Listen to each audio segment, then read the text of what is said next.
Assalamualaikum warahmatullahi wabarakatuh. Di video sebelumnya, kita sudah belajar mengenai button pada Java FXML, di mana kita sudah ada buttonnya, kemudian kalau pengguna melakukan sesuatu terhadap button tersebut, nanti kita bisa memanggil metode yang ada di controllernya.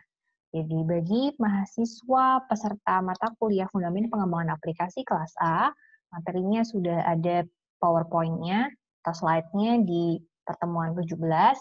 Nah, pada hari ini kita akan membahas mengenai bagaimana kalau program yang kita buat ini menerima masukan bukan berupa angka. Jadi kita bahas review dulu kemarin kalau misalnya kita memasukkan angka, misalnya angka 3 dan angka 6, nanti hasilnya adalah 18. Tapi bagaimana kalau pengguna memasukkan bukan angka, misalnya huruf Q? Apa yang akan terjadi? Di sini akan muncul yang namanya error ya, exception. Di sini ada tertulis java.lang runtime exception. Jadi ditemukan ada runtime exception. Kenapa? Karena di sini kita mau melakukan parsing. Jadi kita mengambil nilai dari text field operand ini, kemudian kita mau melakukan parsing. Tapi hasilnya malah terjadi exception. Karena huruf Q tadi tidak bisa diparsing ke integer angka. Nah, untuk menghandle seperti ini, karena di sini kita jadi kesulitan ya untuk mengeksekusi programnya gitu. Jadi kita biar tidak muncul exception seperti ini, kita perlu melakukan exception handling. Bagaimana caranya? Di pertemuan sebelumnya di kuliah ya, kita sudah membahas mengenai exception handling, tapi baru yang berkaitan dengan konsol. Nah, di file slide yang sama, itu di bagian paling bawah juga ada mengenai penanganan exception handling untuk graphical user interface.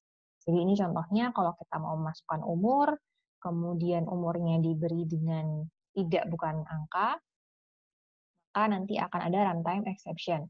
Nah, penanganannya kita bisa menggunakan block try catch. Jadi kalau misalnya terjadi runtime exception ketika mencoba mengeksekusi kode program yang ada di block try, nanti akan dihandle oleh block catch ini. Kayak gitu. Jadi di sini mungkin kita coba buat kode programnya. Oke. Jadi di sini kita buat dia dalam bentuk try catch dulu ya. Yang bagian sini nanti dia akan menampilkan di labelnya bahwa harus angka seperti itu. Jadi kita buat dulu block try. Oke. Di sini kita masukkan block try-nya untuk semuanya. Kita rapikan di sini, oke.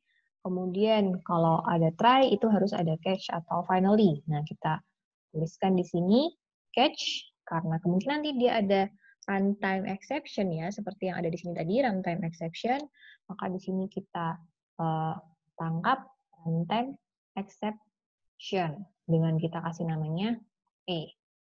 Nah, kemudian di sini kita set label hasil dot set text itu harus angka bos. Nah, ini biar mantap, kasih tanda pentung 2 kali. Jadi apa yang terjadi kalau misalnya kita melakukan exception handling seperti ini, ketika kita mengeksekusi programnya, maka kalau misalnya nanti kita memasukkan suatu angka, misalnya A kali 3, maka hasilnya tertampil harus angka bos. Seperti yang kita set di sebelah sini. Jadi terjadi runtime exception, kemudian ditangkap oleh block catch ini, dan label hasilnya menampilkan harus angka bos. Itu adalah cara pertama. Cara selanjutnya adalah kita bisa menampilkan suatu alert. Alert untuk mode graphical user interface. Nah, di sini cara yang selanjutnya kita menampilkan alert, kita perlu membuat objek alert terlebih dahulu.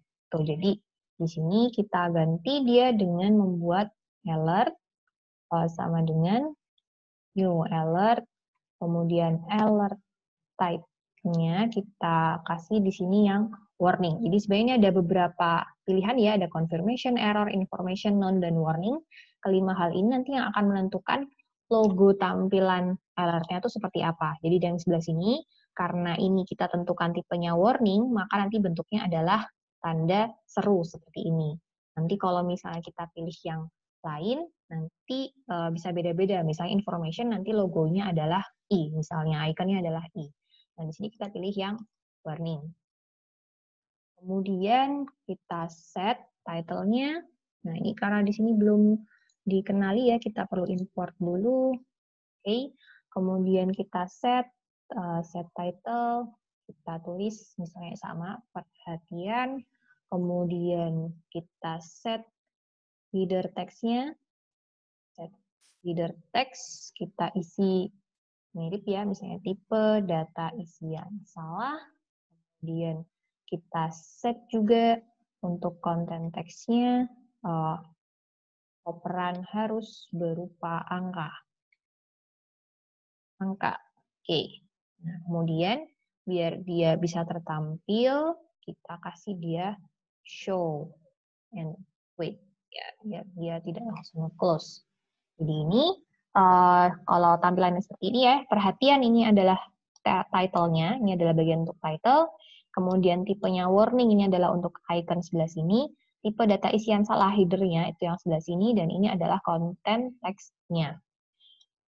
Oke, jadi kita coba eksekusi sekarang. Bismillahirrahmanirrahim. Ketika kita memasukkan suatu huruf di sini, misalnya huruf S dikali 2, maka akan muncul alert. Gitu. Jadi kalau yang tadi sebelumnya, demo sebelumnya itu kita menampilkan informasinya di label, sekarang kita menampilkan alert ya, biar pengguna tuh lebih aware. Namanya alert kan dia jadi lebih tersadarkan gitu kan, karena muncul window baru gitu. Oh, tipe data isiannya salah nih, operannya harus berupa angka. Oke, kita masukkan lagi yang lain, misalnya 4, maka program bisa berjalan dengan normal. Oke, jadi seperti itu. Materi video hari ini adalah kita melakukan exception handling, terutama untuk runtime exception, di mana ketika pengguna melakukan suatu kesalahan ketika menjalankan program graphical user interface kita. Itu semoga membantu. Kalau misalnya ada yang perlu dibahas, silahkan dituliskan di kolom komentar. Video selanjutnya kita akan mencoba bermain-main dengan radio button. Terima kasih. Wassalamualaikum warahmatullahi wabarakatuh.